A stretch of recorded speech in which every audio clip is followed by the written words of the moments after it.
तेतुन चैत्र के पाड़ा पुने चामेने पाड़ा इसकी नामी न पाड़ा इसकी नामी न पगले तेरा तेतुन चैत्र के पाड़ा पुने चामेने पाड़ा इसकी नामी न पाड़ा इसकी नामी न पगले तेरा Albante omega isukinami aswete me isukinami abukinami isukinami na pole tera Albante omega isukinami aswete me isukinami Isukinami no pole tera Tetu no chatra ke pada Pune chamene pada Isukinami no pada Isukinami no pole tera Tetu no chatra ke pada Pune chamene pada इसके नामे न पाड़ा इसके नामे न पगले तेरा मेरे गफिसे कलम चा बजारते इसके नामे शैतान नारित्र इसके नामे न पगले तेरा मेरे गफिसे कलम चा बजारते इसके नामे शैतान नारित्र इसके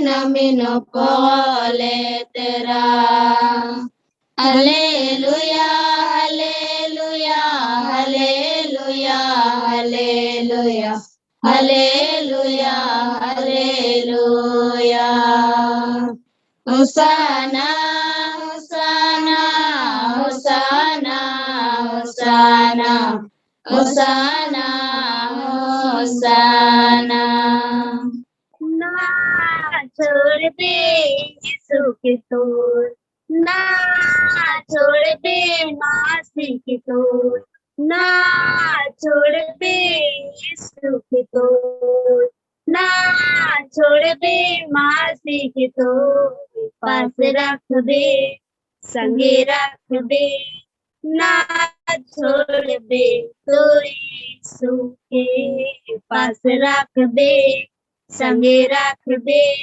ना छोड़ दे तो यीशु के अंधरा के आंखें देखायला लंगड़ा के घोड़े चलायला अंधरा के आंखें देखायला लंगड़ा के घोड़ चलायला ना छोड़ दे यीशु की तोड़ ना छोड़ दे मासी की तोड़ ना छोड़ दे यीशु की तोड़ ना छोड़ दे मासी की तोड़ पास रख दे संगे रख दे ना छोड़ दे तो यीशु के पास रख दे संगे रख दे ना छोड़ दे तो यीशु के भूखा के रोटी खिलाएला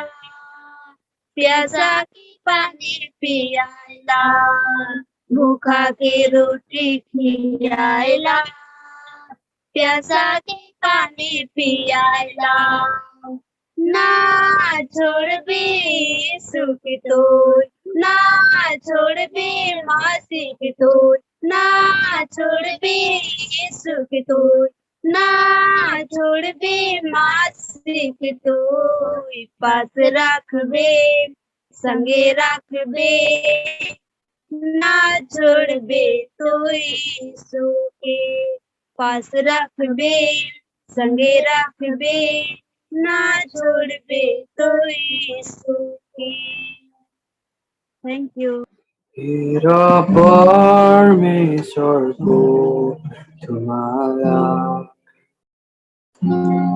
संसार को पाप उठाए ले जाने मेरा पापी बारेको पाछोलाई तिमीरो मलाई बचाउने धन्यवाद होस् तुम्हालाई जो मारिनुभयो सिद्ध बलिदान दिनुभयो महिमा होस् तुम्हालाई जो मारिनुभयो सिद्ध बलिदान दिनुभयो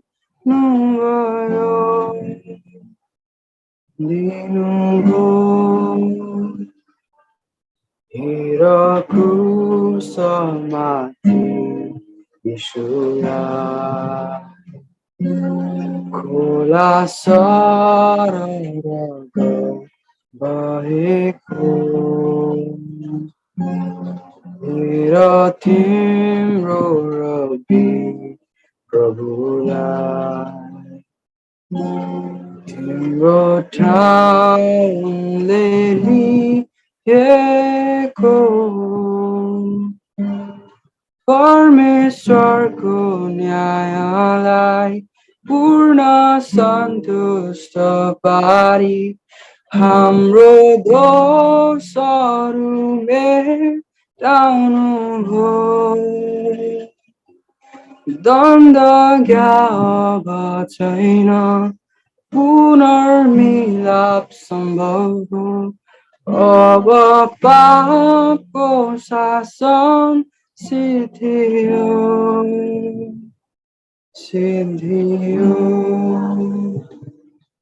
आप सबों को प्रभु यीशु मसीह के नाम में जय मसीह। और पिछले 4 हफ्ते से हम लोग परमेश्वर के अनुग्रह के बारे में बातें कर रहे हैं और आज भी प्रभु का अनुग्रह से हम लोगों को एक ऐसा मौका मिला ताकि उसी अनुग्रह के बारे में हम बातचीत करें। और आज का जो विषय है वह है अनुग्रह और परमेश्वर की महिमा। और इसी संदर्भ तो परमेश्वर के अनुग्रह के बारे में हम लोग बातें कर रहे हैं और उसी संदर्भ में आज हम आगे की ओर बढ़ेंगे। और सबसे पहले आज हम जब उन बातों को देखेंगे तो यहाँ अनुग्रह और महिमा, और अनुग्रह से पिता परमेश्वर महिमा को हम देख सकते हैं।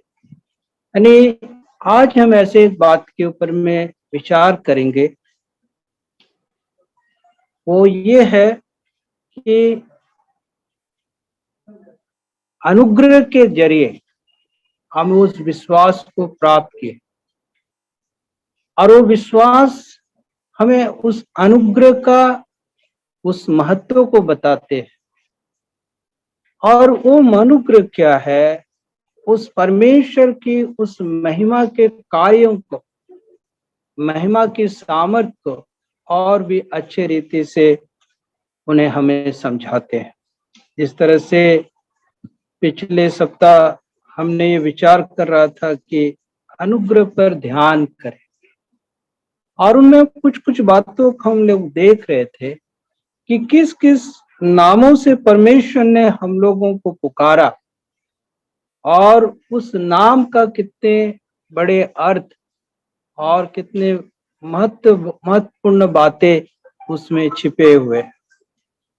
और आज हम 4 बातों को हम लोग छोटे छोटे शब्दों में आज हम देखेंगे। और वो पहला ये है स्थान, जो परमेश्वर के दया से किस तरह से स्थानांतर परमेश्वर के ओर से हम लोगों को मिलता है। और हम उनके लिए एक वचन को हम पढ़ेंगे, यूहन्ना रचित सुसमाचार 5 अध्याय और उसका 24 वचन। यूहन्ना रचित सुसमाचार उसका 5 उसका 24। यदि यहाँ ऐसा लिखा है, मैं तुमसे सच सच कहता हूं, जो मेरा वचन सुनकर मेरे भेजने वाले पर विश्वास करता है, अनंत जीवन उसका है। अभी जब हम इस वचन को जब हम पढ़ते हैं और इस वचन के जरिए क्या है, जैसे हमने इसका जो पॉइंट दिया है वो ये है, स्थानांतर क्या है, एक स्थान से हम दूसरे स्थान को परमेश्वर हमें क्या करते हैं, पहुंचा देते हैं। और इसीलिए कहते हैं कि अनुग्रह के द्वारा हमें क्या क्या, मृत्यु से जीवन की ओर हमें पहुंचाया। और यही है अनुग्रह का महत्व। और अनुग्रह मृत्यु से जीवन की ओर पहुंचाया, ये कह नहीं सकते, ये हम जानते हैं कि हम प्रभु के लोगों का एक दिन मृत्यु है, पर ये मृत्यु बाइबल में ऐसा शब्द लिखा नहीं है वो मर गया, हम कहते हैं कि वो सो गए। और ये क्या है, ये एक अनंत जीवन की और हमें अग्रसित करते या अनंत जीवन की ओर हमें प्रवेश कराते। जिस तरह से इसी यूहन्ना रचित सुसमाचार का में और 2 वचन हम पढ़ेंगे, 5 उसका 25 ऐसा लिखता है, प्रभु यीशु मसीह ने खुद कहा है इस बात को, मैं तुमसे सच सच कहता हूं, वह समय आता है और अब है जिसमें मृतक परमेश्वर के पुत्र का शब्द सुनेंगे और जो सुनेंगे वे जी उठेंगे। अभी देखिए, तो ये कहता है कि जो प्रभु यीशु के शब्द को सुनेंगे, जो उनकी आवाज को सुनेंगे, वो क्या है, वो जी उठे। और ये जो है, ये एक स्वर्गीय जीवन की ओर इंगित करता है। और इसी 29 वचन को पढ़ते हैं, इसी 5 अध्याय 29 पद में लिखा है, जिन्होंने भलाई की वे जीवन के पुनरुत्थान के लिए जी उठेंगे। अभी देखिए क्या कह रहा है, भलाई क्या है। हम ये कह सकते हैं कि सबसे बड़ा भलाई प्रभु ने हम लोगों करने के लिए सिखाया, या वो समझ प्रभु ने हमें दिया, वो साहस प्रभु ने हमें दिया कि हम उस प्रभु पर हमने विश्वास किया, उस उद्धारकर्ता पर हम लोगों ने विश्वास किया। और ये विश्वास के संदर्भ में क्या है, हमें एक क्या है, एक पुनरुत्थान या एक स्वर्गीय जीवन, एक परमेश्वर का जीवन, वो हमें क्या हुआ, प्रदान हुआ। और यही क्या है, सबसे बड़ी बात है। और इसलिए लिखता है कि वो पुनरुत्थान के लिए जी उठे, यानी परमेश्वर के साथ वो रहने के लिए वो जी उठेंगे। कितना बड़ा बात है।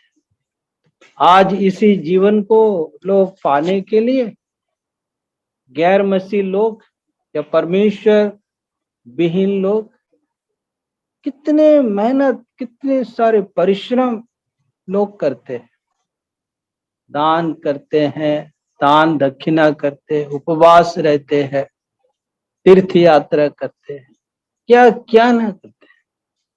और इसीलिए मैंने कहा वो प्रभु का ये अनुग्रह हुआ, हम विश्वास करें, और उस विश्वास ने हमें उस अनुग्रह का महत्व को समझाता है, और उस महिमा को हम देख पाते हैं। और मैं वो चीज से हमें ये प्राप्त हो जाता है कि आज हम मृत्यु से स्वर्ग जीवन की ओर पहुंच गए। आज मृत्यु से हम परमेश्वर के एक स्वर्गीय संगति में हम प्रवेश कर गए।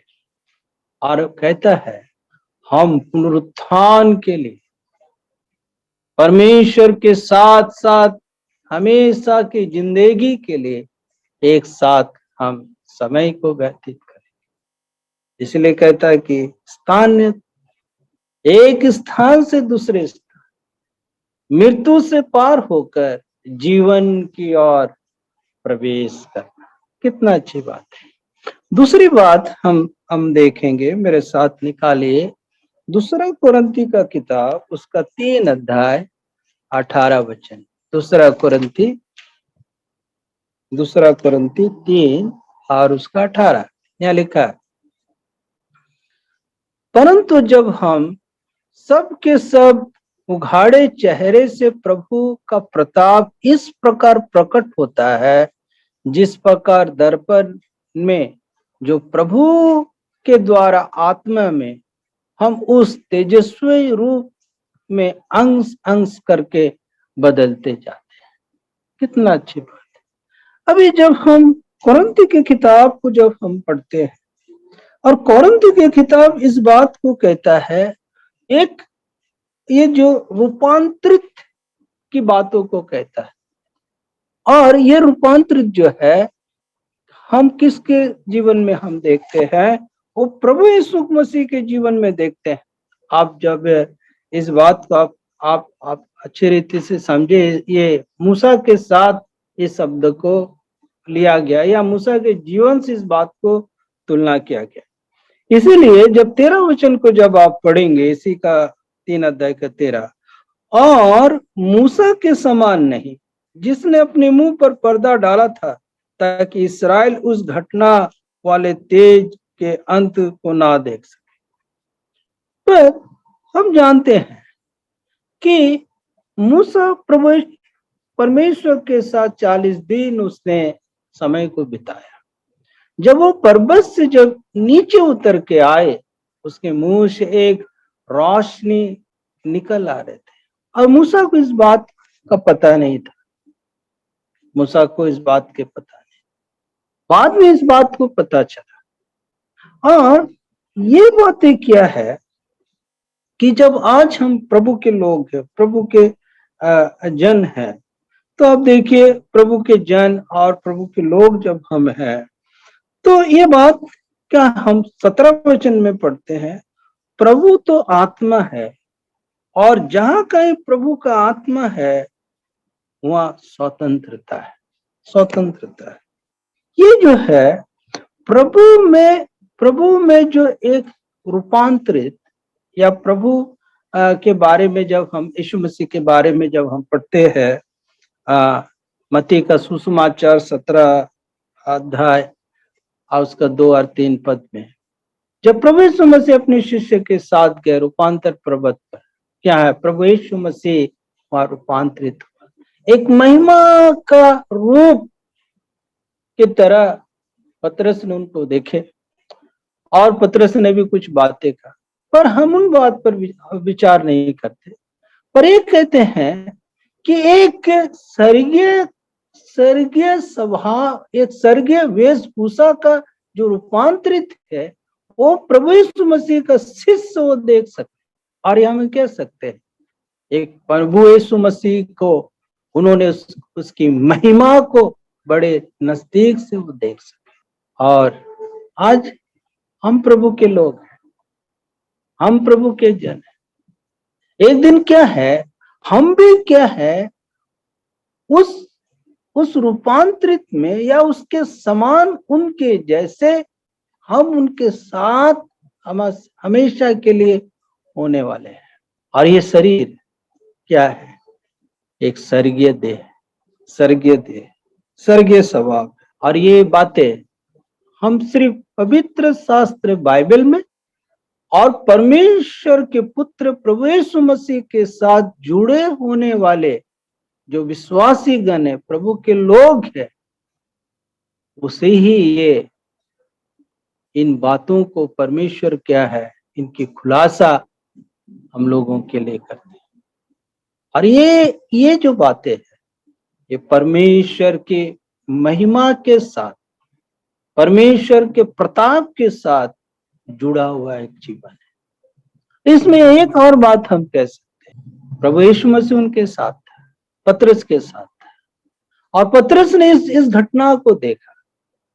और यदि आज हम लोगों के जीवन में आप देखें, परमेश्वर क्या करता है, इस संसार में जब हम लोग हैं, प्रभु भी हमारे जीवन में इस संसार में रहते हुए एक स्वर्गीय स्वभाव में या स्वर्गीय वेशभूषा में जीने के लिए, रहने के लिए वो हमें प्रतिदिन हमें सिखाते हैं। और उस स्वर्गीय स्वभाव में कोई भी संसारिक बातें हमें छू नहीं सकता, हमें प्रभावित नहीं कर सकता। और इसलिए कहते हैं ये रूपांतरित है। प्रभु यीशु मसीह की ओर देखते रहने के कारण हम आत्मा के द्वारा हम क्या है, रूपांतरित किए गए, रूपांतरित किए गए। यदि और इसको और भी यदि गहराई से यदि विचार करें, जिसको हम कभी कभी ऐसे भी प्रभु के लोगों से सुनते हैं, शुद्धिकरण या शुद्धता की ओर या पवित्रता की ओर हम आगे की ओर बढ़ते हैं, आगे की ओर चलते हैं। तीसरी बातें आप देखिए, तीसरी बात को जब देखेंगे, और इब्रानी का किताब उसका 5 अध्याय, इब्रानियों का किताब उसका इब्रानी 11 अध्याय और उसका 5 वचन को पढ़ेंगे। इब्रानी 11 अध्याय और उसका 5 वचन। इब्रानी 11 उसका 5। देखिए यहाँ कितना अच्छा से यहाँ लिखा हुआ है। 11 का 5 यहाँ लिखता है, जैसे ही मसीह ने माफ कीजिए, 11 उसका 5, विश्वास ही से हनोक उठा लिया गया कि मृत्यु को ना देखे और उसका पता भी ना मिला, क्योंकि परमेश्वर ने उसे उठा लिया था। और उसके उठाए जाने से पहले उसकी यह गवाही दी गई कि उसने परमेश्वर को प्रसन्न किया। जब आप इसे इब्रानी की किताब को जब आप पढ़ेंगे तो क्या है, उन्होंने परमेश्वर ने क्या किया, उन लोगों को पदोन्नति दी, यानी उनका जीवन के कारण प्रभु उनको ऊंचा उठाते गया। अभी इस पदोन्नति के बारे में यदि हम विचार करें तो ये हमें कोई शक्ति नहीं या हमें कोई ये भक्ति नहीं, हमें कोई ऐसा ज्ञान नहीं, पर प्रभु का ये अनुग्रह है कि हम जैसे साधारण लोगों को, साधारण विश्वासियों को वो क्या करते हैं, वो दिन प्रतिदिन वो ऊंचाई की ओर ले जाते हैं।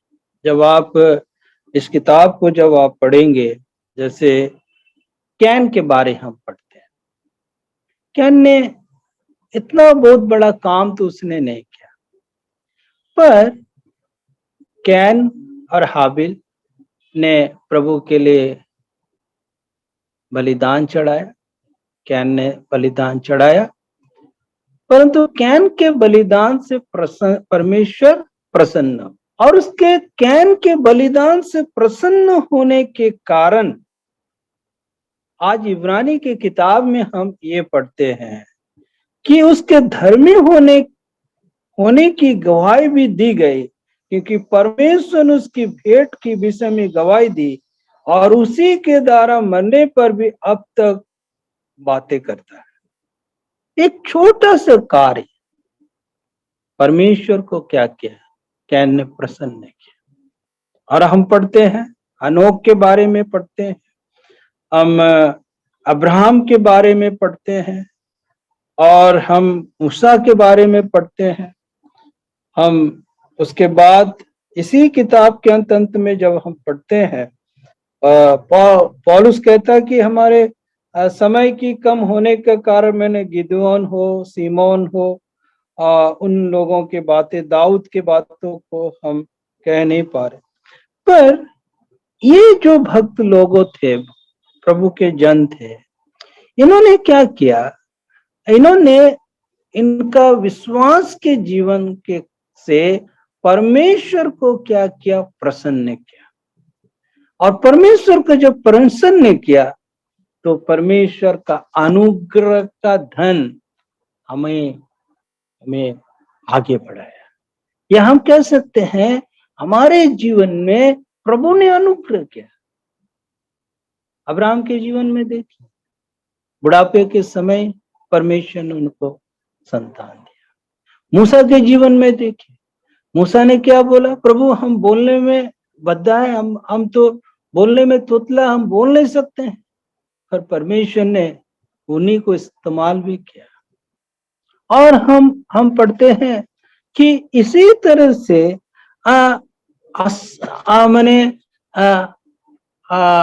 शक्तिहीन लोगों को परमेश्वर ने इस्तेमाल किया और प्रयोग किया और उनको आगे बढ़ाया, उन्हें मजबूती किया और उनके जरिए बड़े बड़े काम, बड़े बड़े सेवाएं, बड़े बड़े कार्य को परमेश्वर करता गया। और आज जब हम प्रभु के वचन सुनते, हम ज्यादातर गाना सुन रहे थे, हम गांव के लोग हैं, हम साधारण लोग हैं, कोई तो हम अच्छे से पढ़ नहीं सकते, अच्छे से बोल नहीं सकते, अच्छे से हम सेवा संगति को हम लीडिंग नहीं कर सकते। परमेश्वर ऐसे लोगों को इस्तेमाल करना चाहता है, प्रयोग करना चाहता है और ऐसे लोगों को प्रभु आगे बढ़ाना चाहते हैं। प्रभु यीशु मसीह के शिष्यों के बारे में आप विचार कीजिए। उन लोग नदी के किनारे मछली पकड़ने वाले लोग थे। गलील समुद्र में वो साधारण से साधारण यीशु मसीह के शिष्य लोग मछली को पकड़ते थे। मछली के कारोबार में वो क्या थे, वो निपुण थे। और प्रभु यीशु मसीह कहता है अब से तुम मनुष्य का पकड़ने वाला बने। और हम देखते हैं कई शिष्य लोग जाकर बड़े बड़े प्रचार के कार्य किए, बड़े बड़े आश्चर्य कार्य किए। और पत्रस प्रेरितों की किताब में जब हम पढ़ते हैं, कितने सारे आत्माएं, कितने सारे लोग प्रभु पर विश्वास किए, कितने सारे कलीसियाएं, मंडली, उन लोगों ने परमेश्वर के नाम में खड़े किए। और इसलिए कहते हैं पदों उन्नति, यानी मसीह के आगमन पर परमेश्वर की सामर्थ के द्वारा हमारा उन्नति पर उन्नति वो करता है और हमारे जीवन में क्या है वो देखना भी चाहता है। इसलिए हम लोग कभी भी निराश नहीं होना। उस समय हमें वो फल देखने में देर होते हैं, प्रार्थना की उत्तर हमें देर से मिलते हैं, पर प्रभु ने जो अनुग्रह किया है या प्रभु जो हमारे जीवन से करवाना चाहता है, वो प्रभु अपने समय में वो उनका कार्य को अपने समय में वो पूरा वो करेंगे। यही बातें। तो हम लोग इन बातों को देख रहे हैं। अभी मेरे साथ एक वचन को और देखिए और मेरे साथ खोलिए फिलिपियों का पत्री 3 अध्याय और उसका 20 और 21 वचन को हम पढ़ेंगे। फिलिपियों का पत्री उसका 3 अध्याय और 20 और 21 वचन को हम पढ़ेंगे। यहाँ इस तरह से परमेश्वर का वचन लिखा रहा, पर हमारा स्वदेश देश स्वर्ग पर है और हम एक उद्धारकर्ता प्रभु यीशु मसीह के वहां से आने की बाट जो रहे हैं। वो अपनी शक्ति के उस प्रभाव के अनुसार जिसके द्वारा वह सब वस्तुओं को अपने वश में कर सकता है, हमारे दीनहीन देह का रूप बदलकर अपनी महिमा का देह के अनुकूल बना देगा। अभी चौथे वचन में हम पढ़ते हैं, ये क्या है, एक अद्भुत क्या है, परिणित, और क्या हम ये कह सकते हैं एक परिवर्तन प्रभु हमारे जीवन में वो करना चाहता है। परिवर्तित का मतलब होता है एक एक एक शरीर के देह को एक महिमा के देह में बदल डालना। मैं इस बात को बोलने से पहले जब मैं पहली बात को जब देखा, स्थानांतरित माने एक स्थान से, एक कह सकते हैं कि एक मृत्यु के स्थान से जीवन के स्थान में प्रभु ने खड़ा किया। दूसरी बात हमने देखा रूपांतरित, वे एक स्वर्गीय स्वभाव या कह सकते हैं पवित्र शास्त्र बाइबल या प्रभु के जीवन में ही हमें देख सकते हैं। और ये क्या है, ये एक स्वर्गीय बातों को और दृष्टिकोण करता है। और ये क्या है, प्रभु क्या चाहता है कि प्रभु के लोग एक महिमा के साथ रूपांतरित होकर परमेश्वर के साथ वास करें। तीसरी बात हमने देखा, जब इस संसार में हम रहते हैं, किसी भी परिस्थितियों में प्रभु हमें पदोन्नति, हमारे जीवन में, हमारे कमजोरी में, हमारे दुर्बलताओं में परमेश्वर की अनुग्रह हमें दिन प्रतिदिन आगे की ओर बढ़ाता है। और इसीलिए जब अंतिम बातें में हम जब देखा, फिलिपी के किताब में कहता हमारे दीनहीन देह, ये मांस रूपी शरीर, हड्डी और मांस और लहू का शरीर, जिस शरीर में बीमार है, जिस शरीर में हम चिंताग्रस्त है, जिस शरीर में हम पाप को लेकर जीते हैं, जिस शरीर में हम सांसारिक बहुत सारे बातों को लेकर आगे बढ़ते हैं, पर विश्वास, प्रभु के ऊपर विश्वास का इतना बड़ा अनुग्रह है कि इस देह को क्या है, प्रभु क्या करेंगे, एक दिन महिमा का शरीर देंगे। और वो महिमा का शरीर क्या है, वो शरीर एक स्वर्गीय देह है, स्वर्गीय देह। उस शरीर में ना कभी रोग होंगे, ना कभी कष्ट होंगे।